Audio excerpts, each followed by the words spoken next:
welcome back to PCM 2025 for episode number 4 of our Van Rysel Roubaix career mode. Apologies for the delay in content lately. I'm in the process of moving house, so yeah, I've not had much time to record, but I am going to try and get back on track with the production. In today's episode, we have got 4 one-day races and then a short 4-stage race. Up first, we've got Paris-Camembert, a slightly hilly 1.1 one-day race where hopefully our team are going to perform really well. And then we move on to a couple more small French one-day races before taking a quick detour to Turkey for a very hilly one-day race with a proper steep-looking finish. Then we're on to the Loire Tour, starting with 2 flat stages and 2 hilly stages to finish. First up, I want to take a look at our finances because it's not looking too pretty. I hadn't realised, along with lots of other PCM creators, that they've changed the way that your budget is done in PCM 2025.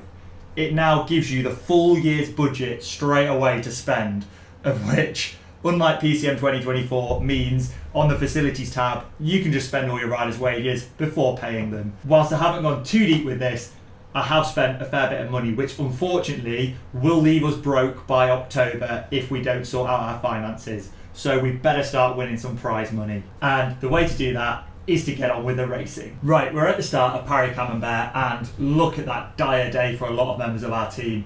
However, Emmanuel Morin with his +2 today, he's probably going to be our leader. He's got 73 hill stat and 73 sprint. So hopefully he'll be good when it comes to that punchy finish. Unfortunately, our hero from the last episode, Maxime Jarnet, is not doing so hot today with a -2 day. So while we wait for the riders to get to the interesting part of the stage, let's take a look at the finish. There are back-to-back steep, punchy climbs, with that last one having a proper black ramp in it.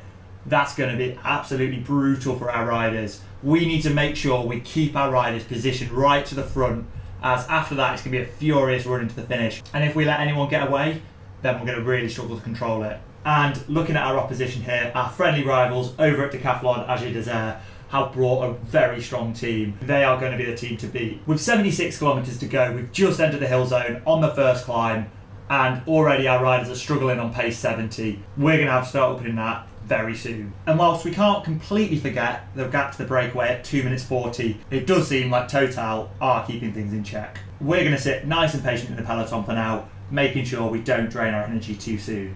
Total are absolutely drilling these climbs. I think they think Bergano's having a really good day. And we do need to be careful we don't get caught behind any splits here. And Morin is really struggling to hold it on these climbs. We're at 90 now and he's still sliding back through the group. I'm not sure if it's going to be his day here. Hopefully there's just no gaps emerging in the peloton. We've only got around 3 climbs left to go. And again, this pace is super hot up the climbs. We're just doing all we can to stay in the bunch. Now this is a dangerous little pinch. We're going to pace 90 up here. We are not getting dropped at this late stage. Come on Morin, you can do this. You can now slip back in onto Guillaume's wheel, and there are 3 riders for the finish. And we've got some attacks from Cofidis coming on the side of the road. Let's make sure they don't go anywhere. And more attacks are coming. Let's keep it going. Jarnet, you need to keep this in control.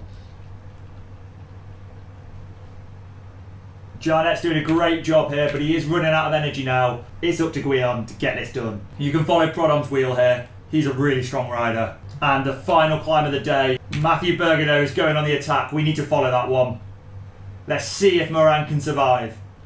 If Morin gets over this one, I think we're going to sprint for him.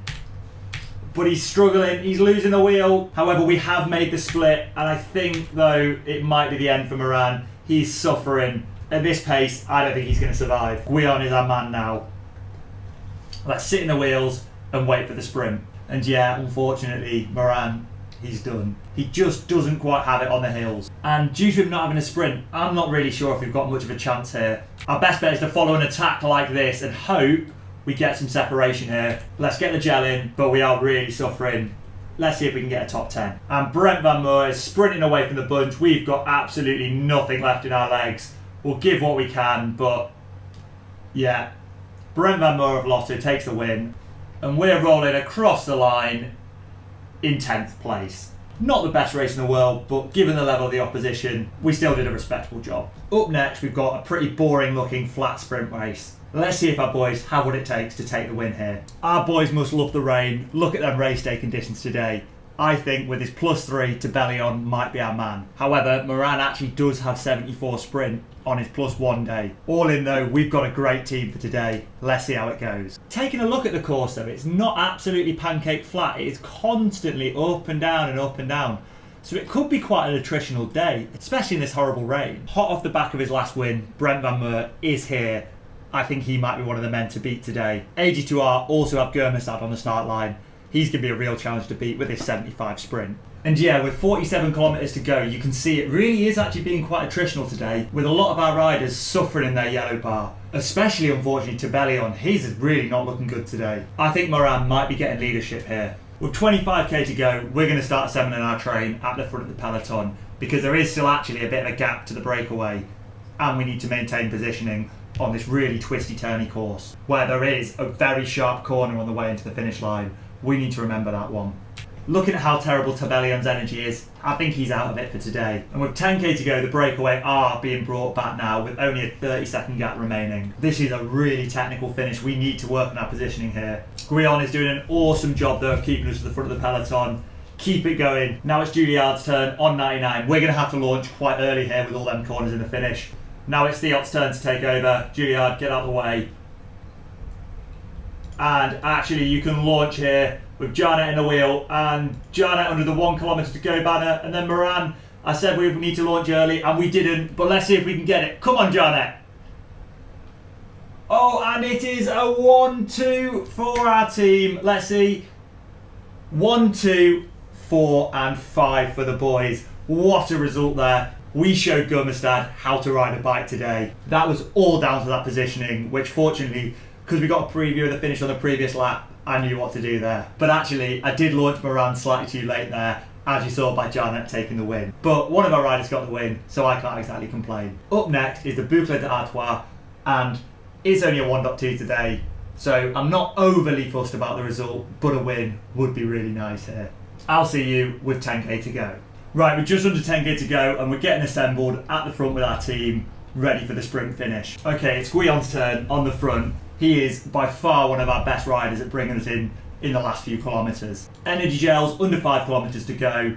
Let's get everyone ready. And Molly can take over now on 99. Guillaume out the way.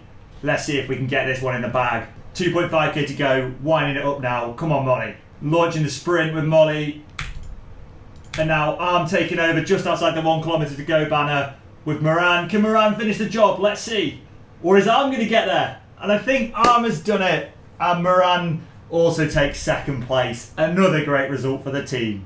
We just can't stop winning. Now we're off to Turkey though for a bit of a different race. Right, sorry about that. I had a load of computer issues. I've now actually got a new graphics card and it's a few days later and we're ready to finally ride the Ancient City Grand Prix. Finally, we've got some hills to test our riders with a summit finish to end the stage. Guillaume is #1 favourite and our man for today. Let's see if we can get the win. Unfortunately, this time the race has managed to load, so that is a good start. And hopefully you'll be able to see my settings are now cranked. And hopefully you'll be able to notice the difference in the video settings here. The graphics are looking on point. Unfortunately though, something that's not on point is Guillaume's day. He's got a -1, however, it's not affecting his mountain and hill stats. While we wait to get to the finish, looking at that final climb, it is a real nasty one. 2.4 kilometres, averaging 11.5%, with a maximum gradient of 16.5%. That is going to be a real leg snapper. But hopefully Guillaume's 73 hill stats a day and 72 medium mountain will carry him up there, as there aren't many climbers in the race. The pace is now really starting to heat up here. Let's keep our boys in the peloton. We're going to pace 80 and the breakaway is caught with only 48 riders left in the peloton.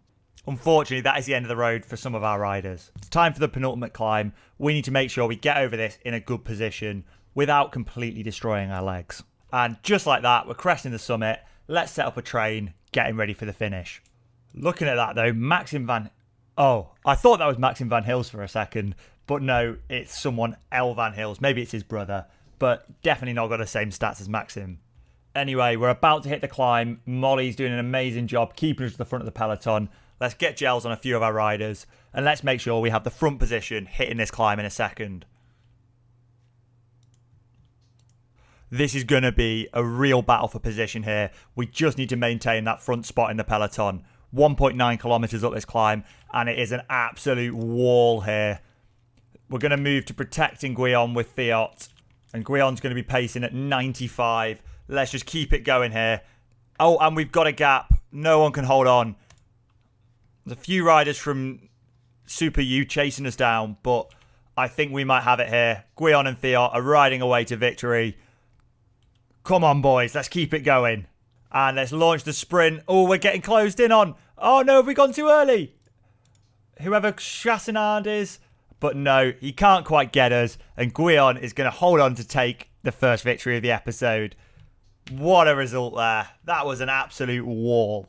Yeah, this race is basically Turkish Flèche Wallonne, with that climb being the Turkish Mur de Türkiye. But it was no match for Guillaume. He's got another win on the board. Now, to finish today's episode, we've got a 4-day stage race, the Loire Tour. And we're taking a relatively strong team here. And we're starting off with a sprint stage where hopefully Moran will get it done for us. Well, despite being on a -1, actually his sprint stat is on the up. And for a bit of fun, let's get Avioni up into the breakaway. There's a single 4th cat climb on today's stage, and I want to take it with Avioni, just so we get a free jersey for a day. Looking at the race days though, it's not so clear cut who's the favourite for today's stage. Jarnet has got an amazing day with a +2, giving him 72 sprint and 73 acceleration. Tebellion also 73 sprint, 73 acceleration. So that makes Moran's 73 sprint, 72 acceleration with pretty poor secondaries not look so hot today. I think today we're giving the leadership to Tebellion whilst protecting Guillaume for GC. And we've only got 4 kilometres to go till the KOM. So actually, I'm going to attack with Avioni early, as I don't think he's got it if it comes down to a sprint. But unfortunately, yeah, we're not getting away that easily. And yeah, the Arkea rider wanted it more than us, had a better kick than us there. Didn't help, we'd already spent all our energy earlier though. Right, and with 30 kilometres to go, let's get our lead out set up. And yes, we are going to go for Tebellion today. Looking at the finish profile, it's a really hard looking finish to today's stage with constant up and downs. So it might be a real one for a versatile sprinter. And there could even be splits in the peloton, so we need to be careful with our GC leader Guillaume. Avioni, though, is doing us an amazing job at sticking towards the front of that peloton. And with 10k to go, Capron takes the lead from Avioni. Great job done there. Kicking out of the corner there. It's constantly up and down here. We've got to be really careful with a corner right before the line. So it might be a good stage for launching early. And it's actually a bit of a step descent into the final climb. So we're going to hit 99 with Capron. And now Moran is going to take over, actually launching really early. Pushing 99 and launching out the corner there. Jarnet 2. Launching out the corner and Tebellion next. Let's see, can we get through? Can we get through? I don't think we can. It's way too crowded up front. And we come home with 4th place. Which, to be fair, considering we beat Christoph here, wasn't too bad of a result. It's stage 2 now, and it's time for an absolutely pancake flat sprint. Let's see what the boys have got. But there are some pretty scary sprinters here, so I'm not going to get too excited on our chances. Looking at the race days then today, it looks like it's a Moran day with 75 sprint today on his amazing +3 day. With 10k to go, Avioni's going to bring us to the front of the peloton and begin the lead out. Unfortunately, we don't have a very strong train today, so we're just going to have to do what we can. And Uno X are launching so early here. Let's just keep it sensible and follow with Avioni. Using our gels under the 5 kilometres to go banner. And Avioni can hit 99 now, with Guillaume taking us out of that corner. Oh, what a lead out by Guillaume there. Tebellion and Moran are right at the front of the peloton in perfect positioning. With 2 kilometres to go, Tebellion can take over on 99. And launching his sprint with 1.5k to go. Moran in the wheel, come on. And Moran can launch. Let's see if we can get a top 10 here. It's going to be difficult. Christoph takes the win and we come home in 10th place with Moran. Considering how strong the opposition are, that's not a bad effort by our boys. Stage 3 is a proper punchy one with loads and loads of back-to-back short, sharp climbs. This could be a far more exciting stage than yesterday. Look at that profile. It is non-stop climbing. It seems to be on a finish circuit as well. So positioning and control is going to be really important here. Looking at our riders, despite not having a +1 day today, Guillaume actually is having some really legit stats with 74 hill and 73 medium mountain. That could be ideal for today. Our other potential option, Tebellion, 71 hill, but some really good sprint and acceleration. And Capron looking excellent with 75 medium mountain and 75 hill here. It's such a shame he's out of it on GC because he could have been a really good option here. And with 80 kilometres to go, we're about to enter the hill zone. Now it's time to really focus on the race. There's one rider up front with 3 minutes, so they aren't going to be a factor overall. Let's just make sure our guys survive to this finish. I still can't believe just how relentless his profile is. Also, there are a few intermediate sprints with bonus seconds on offer. I think it might be worth taking some seconds with Guillaume here. Actually, it's definitely not worth sprinting for. Let's just focus on gaining time on the road. If we play it right, them sprinters won't be a factor anyway by the end of today. We'll see if we can sneak the bonus seconds this time around though. But again, there's loads of other riders interested, so we'll just sit up and give them away. Let's just make sure we stay in a really good position here because I don't want to get caught out behind any splits. Also, I was right, the sprinters are being dropped with Christoph already well off the back. Moran is doing a great job, but he's almost out of energy, so actually I'm going to use Tabellion next to pace for us. And there are some attacks in the peloton with Romain Gregoire launching up the final main climb. But it's been shut down now, nicely by Tabellion there, and interestingly, his teammates in Groupama. But unfortunately, that is pretty much the end of Tabellion's energy. It's just Capron and Guillaume left with energy now. Right, Capron, it's all on you now to keep us safe. I know he's probably the better option for the stage, but unfortunately, he is 7 minutes down in GC, so I will be riding for Guillaume today. And I think I'm going to try and attack on this last climb. When we hit the steep section in a second, we're going to launch right here with Capron leading us out. And go on, Guillaume. Let's see if we can get separation here. Come on. And we do. There's a small gap. But oh no. I forgot to press the pace button. Here we go. Guillaume pacing 99 with Capron in his wheel. Let's see. Can we hold off the peloton down the descent? I don't know if this is doable here. And we're going to sprint and see if we can hold on. But I think it's too close. Unfortunately, the peloton have had us with around a kilometre to go, with a respectable 14th and 18th place finish. And the 18th place on today's stage brings Guillaume up into 11th overall, ready to go into the final stage, with only a 10-second gap off the lead. It could be all to play for here. And the final stage is still pretty punchy, but not quite as hard as the previous one. So let's see if Guillaume's got it today. Fortunately though, he does have a +1 day, so maybe there is a chance. And looking at the profile, it is a seriously punchy stage today, with some proper steep gradients and 2 very short, sharp climbs to the finish. We're going to have to be really careful with our energy today, especially as San Michel are drilling it in the peloton, not letting the breakaway get any leash today. And you know what? Let's bring them intermediate sprint points back into play by catching some of these dying breakaway riders up front, especially since it's up a climb this time. Tabellion, you can bring Guillaume to the front and let's see if we can get any seconds. And yeah, we managed to get ourselves 2 seconds on that. We managed to get ourselves 2 seconds, so I can't really complain there. Hopefully that won't come back to bite us though. Avioni can go back to protecting Guillaume and let's sit back in for the rest of the stage. And with 25 kilometres to go, it's all back together on the front, but the pace being set by Moran and a few others is really hot here. I've just noticed Capron has ended up a little bit far back in the group, so we're going to move him up before the next climb. And yeah, over the top of every climb, the pace is really kicking on here. But both Guillaume and Capron are still in the main group, even if Capron is starting to suffer a bit now. Let's get Capron back up and into Guillaume's wheel. With 8k to go now, it's all to play for on this final climb. Let's make sure Guillaume hits it in a really solid position. Looking at the profile, there's 2 parts to this climb. A first kick, a descent, and then a final climb up to the line, with both being brutally steep. And Avioni is going to lead us up this first climb, with Guillaume following the attack of Romain Gregoire. And now let's get to Marco Haller's wheel and see if we can hold on. Let's see if we can get a good result up this final little kicker. But it's not going to be easy. Let's launch and see where we come. Guillaume launching up to the line there. Capron completely out of energy, and unfortunately, whilst we're going to finish in the main group, it's not going to be a brilliant result. Maybe we went just a little bit too hard chasing Gregoire earlier. But let's see if the bonus second we took earlier helps us on GC. Ooh, yeah, it did. We've moved up to 8th place now on GC. You know what? A pretty respectable result considering the level of our team and the level of opposition. Marco Haller, Julian Alaphilippe, Romain Gregoire, Milan Menton, Sean Quinn, loads of top names here.